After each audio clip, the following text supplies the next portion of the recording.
छत्रपती शिवरायांची तुलना टिपू सुलतान बरोबर करण्याची बुद्धी हर्षवर्धन सपकाळांना झालीच कशी असा आरोप केला जातोय, असा सवाल विचारला जातोय।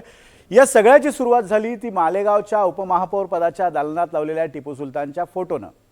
त्यावर माध्यमांनी हर्षवर्धन सपकाळ यांना प्रतिक्रिया विचारली। प्रतिक्रिया देण्याऐवजी मुस्लिम तुष्टीकरणाच्या नादात हर्षवर्धन सपकाळांनी पुढील वक्तव्य केलं आणि छत्रपती शिवराय आणि टिपू सुलतानची तुलना केली। पण या प्रयत्नात त्यांना हेही भान राहिलं नाही की आपण महाराष्ट्राच्या सर्वोच्च मानबिंदूला त्याचा अपमान करतोय। पाहूयात। मालेगावात टिपू सुलतानचा फोटो बसवणारच। उपमहापौर शाने हिंद टिपू सुलतानचा फोटो लावण्यावर ठाम। मुस्लिम मतांच्या लढाईत काँग्रेसनं शिवरायांना का ओढलं? मालेगाव महापालिकेत टिपू सुलतानचा फोटो लावला आणि राज्यभरात रणकंदन माजलंय। मालेगावात तर हिंदुत्ववादी संघटना आक्रमक झाल्या, राज्यभरात आंदोलनं पेटली। इतकं सगळं होऊनही मालेगाव महापालिकेच्या महापौर शाने हिंद म्हणतायत की टिपू सुलतानचा फोटो लावणारच। जो अपने सिपाही के जख्मों को सीता था, प्लास्टिक सर्जरी का जिन्होंने काम किया, जहां मस्जिदों की हिफाजत की वहां मंदिरों की भी हिफाजत की, जहां मुसलमानों का सोचा वहां हिंदुओं का भी सोचा, जिन्होंने तालीम को आगे बढ़ाने के लिए कोशिश की वहां टिपू सुल्तान, हजरत टिपू सुल्तान की तस्वीर भी इंशाअल्लाह हमारे ऑफिस में आज रिपेयरिंग के बाद लगेगी। शाने हिंद यांच्या वक्तव्यानंतर मालेगावातल्या हिंदुत्ववादी संघटना आक्रमक झाल्यात। टिपू सुलतान हा क्रूर होता, त्याचं उदात्तीकरण करून शाने हिंद यांनी सामाजिक तेढ निर्माण करू नये असं भाजप आणि शिवसेनेचं म्हणणं आहे। परंतु मला तरी वाटतं की त्यांचा इतिहास फार कच्चा आहे। त्यांनी इतिहासात जरा डोकावून पाहावं की टिपू सुलतानांनी हजारो हिंदूंच्या कत्ल केल्या, महिलांवर अत्याचार केलं, मंदिरे पण त्यांनीच उद्ध्वस्त केलेली, आणि अशा माणसाचा, क्रूर शासकाचा फोटो जर तिथे तुम्ही लावणार असाल तर हे मोदीजींचं आणि राज्यामध्ये देवेंद्रजींचं सरकार आहे। आणि म्हणून या ठिकाणी कायद्याच्या चौकटीत राहूनच आपल्याला ह्या ठिकाणी प्रशासन चालवावं लागणार आहे। मौलाना अबुल कलाम आज़ाद की, APJ अब्दुल कलाम की, शहीद अब्दुल हमीद की फ़ोटो लगाना चाहिए, बाबा साहब अम्बेडकर की फ़ोटो लगाना चाहिए, शिवाजी महाराज की फ़ोटो लगाना चाहिए। आज के वक्त में जो है हालात, उस दौर में जो दौर में हम चल रहे, इस दौर में इस तरह की फ़ोटो लगाना चाहिए। उन्होंने जो फ़ोटो लगा के विवाद पैदा हुआ, अगर देश में इसका वातावरण बिगड़ता तो इसका जिम्मेदार मालेगांव डिप्टी मेयर होंगी। टिपू सुलताननं इंग्रजांविरुद्ध लढा दिलाय, त्यामुळे फोटो लावणं गैर नाही, पण हिंदू मुस्लिम एकता कायम राहावी यासाठी यापुढे मालेगाव महापालिकेत वादग्रस्त व्यक्तीचा फोटो लावणार नाही असा सावध पवित्रा महापालिकेतल्या सत्ताधारी इस्लाम पार्टीने घेतलाय। तो महापौर कार्यालय के अंदर कुछ नगर सेवकों ने दिया था, उन्होंने तस्वीर लगाई। बाद में ये शहर के अंदर शांतता रहे, अमन रहे, ये शहर के अंदर दो समाज ना लड़े, इस कारण से ये निर्णय लिया गया और वहाँ साफ सफाई भी चल रही थी तो सब हटा दिया गया है। हम ये शहर को एकता, ये शहर का भाईचारा हमारे लिए अजीज़ है, हम उसने हटाए। ऐसी कोई भी तस्वीर जो अगर वादित हो सकती है हम उसको महानगर पालिका के अंदर नहीं, उसके अंदर हम एहतियात करेंगे। मुळात हा वाद जास्त पेटला तो काँग्रेस प्रदेशाध्यक्ष हर्षवर्धन सपकाळांच्या वक्तव्यामुळे।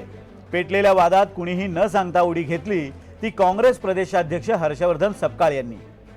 मालेगाव महापालिकेत टिपू सुलतानाच्या फोटोच्या वादावर सपकाळांना फक्त प्रतिक्रिया विचारली होती। त्यावेळी हर्षवर्धन सपकाळांनी टिपू सुलतानची तुलना चक्क छत्रपती शिवाजी महाराजांशी केली। एक म्हणजे हर्षवर्धन सपकाळांनी थेट शिवाजी महाराजांच्या मांदियाळीत टिपू सुलतानला बसवलं, आणि दुसरं म्हणजे टिपू सुलतान आणि छत्रपती शिवाजी महाराज समकक्ष असल्याचं सपकाळ म्हणाले। छत्रपती शिवाजी महाराजांचं शौर्य ज्या पद्धतीचं आहे आणि एक स्वराज्य नावाचा त्यांनी जो ज्या पद्धतीने एक विचार दिला आहे, अगदी त्यांच्याच मांदियाळीमध्ये त्यांच्यानंतर त्यांच्या बऱ्याच कालावधी लोटल्यानंतर त्यांचा आदर्श घेऊन टिपू सुलतान यांनी इंग्रजांच्या विरोधात कुठेतरी लढा पुकारला होता। आणि त्या अर्थानं टिपू सुलतान हे एक शौर्य गाजवणारे एक योद्धे होऊन गेले, एक भारताचे भूमिपुत्र होऊन गेले। त्यांनी कधी कुठल्याही विखारी विचारांना त्यांनी जवळ केलं नाही, तर एक शौर्याचं लक्षण म्हणून टिपू सुलतानांना आपण शिवाजी महाराजांच्या समकक्ष बघितलं। हर्षवर्धन सपकाळ यांच्या या वक्तव्यानंतर ओवैसींनीही या वादात उडी घेतली आहे। ओवैसींनी या वादामध्ये सावरकरांनाही ओढलंय। टीपू सुल्तान की शहादत हुई, अंग्रेजों से लड़कर टीपू की शहादत हुई, जेल में बैठकर टीपू तुम्हारे वीर की तरह 6 लव लेटर नहीं लिखा अंग्रेजों को मैं माफ कर दो, तुम जो बोले मैं करता हूं। टीपू तलवार लेकर अपने मुल्क को अंग्रेजों से आजाद कराने के लिए शहीद हो गया, और अंग्रेजों को टीपू से इतना डर था कि 1.5 घंटे तक टीपू की लाश पड़ी रही। अंग्रेजों की फौज के घेरे में टीपू की लाश है, मगर डर रहे थे कि अगर शेर उड़ गया तो क्या होगा। टीपू की लाश के पास से, उसके पास से अंगूठी निकली सोने की, उस पे क्या लिखा हुआ था? राम। उस पर राम लिखा हुआ था। और 2014 में बर्तानिया में 1,40,000 पाउंड में उसका हर्राज हुआ। क्या ये बात झूठ है? एपीजे अब्दुल कलाम ने अपनी किताब विंग्स ऑफ फायर में लिखा कि भारत मौजूदा जो मिसाइल टेक्नोलॉजी, रॉकेट टेक्नोलॉजी को आज कर रहा है, वो टीपू के ख्वाबों को हम पूरा कर रहे हैं। एपीजे अब्दुल कलाम तो आपके लिए हीरो है ना, हमारे लिए भी है, मगर आपके लिए ज्यादा है। आप तो बोलते नहीं हर मुसलमान एपीजे अब्दुल कलाम क्यों ना चाहिए। ठीक है, मैं खराब हूं, वो अच्छे हैं, तो उनकी बात को मान लो। मुळात हर्षवर्धन सपकाळांनी काहीही कारण नसताना मुस्लिम मतांच्या लढाईत छत्रपती शिवाजी महाराजांना ओढलंय। गेल्या काही काळापासून मुस्लिमांची मतं काँग्रेसपासून दुरावली आहेत। सध्या लोकसभेत काँग्रेसचे 9 मुस्लिम खासदार आहेत, तर महाराष्ट्राच्या विधानसभेत काँग्रेसचे 3 मुस्लिम आमदार आहेत। महाराष्ट्राच्या स्थापनेपासून आतापर्यंत फक्त 14 वेळा मुस्लिम खासदार लोकसभेवर निवडून गेले आहेत। 2004 साली AR अंतुले हे काँग्रेसकडून निवडून गेलेले शेवटचे मुस्लिम खासदार होते, तर 80 लोकसभेच्या जागा असलेल्या उत्तर प्रदेशातून 2014च्या निवडणुकीत एकही मुस्लिम खासदार निवडून गेला नव्हता। काँग्रेस मुस्लिमांना वोट बँक म्हणून वापरतं, मात्र काँग्रेस मुस्लिमांसाठी काहीही करत नाही असा एक सूर काँग्रेसमध्ये आहे।